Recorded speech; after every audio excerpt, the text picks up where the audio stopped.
वेतनवाढ रखडली. एसटी कर्मचाऱ्यांचे राज्यभर बोंब मारो आंदोलन. आज एसटी महामंडळातील राज्यभरातील कर्मचाऱ्यांनी बोंब मारो आंदोलन छेडले आहे.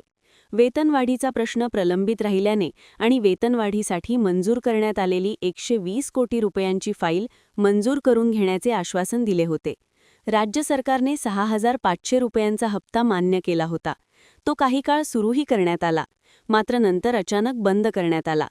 या संदर्भात उपमुख्यमंत्री एकनाथ शिंदे यांनी बैठक घेऊन हा हप्ता देण्यास मान्यता दिली होती. मात्र सुरू केल्यानंतर तो पुन्हा थांबवण्यात आला. हे अत्यंत दुर्दैवी आहे. सध्या राज्यात 12वीच्या परीक्षा सुरू असल्याने प्रवाशांना कोणतीही अडचण होऊ नये यासाठी आम्ही संप न करता आज केवळ निदर्शने आणि आंदोलनाचा मार्ग स्वीकारला आहे. या विषयावर कृती समितीसोबतही आमची चर्चा झाली असून सर्व संघटना एकत्र येऊन पुढील आंदोलन करण्याचा निर्णय घेणार आहेत.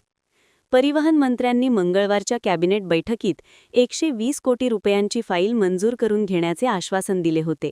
मात्र आज गुरुवार असूनही अद्याप ही रक्कम मिळालेली नाही. त्यामुळे शासनाने तातडीने वेतनवाढ फरकाचा हप्ता मंजूर करून कर्मचाऱ्यांना द्यावा ही आमची ठाम मागणी आहे. एसटी कर्मचाऱ्यांची सहनशक्ती एकदा संपली की त्याचे परिणाम काय होतात हे सर्वांनाच माहिती आहे.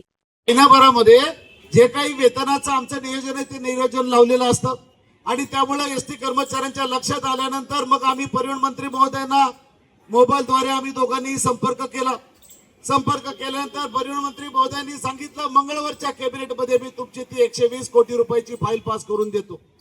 मंगळवार गेला, बुधवार गेला, आज गुरुवार आला. सगळी लोक तुमच्या निर्णयाकडे वाट बघतायत. आम्ही जरा मंत्र्यांना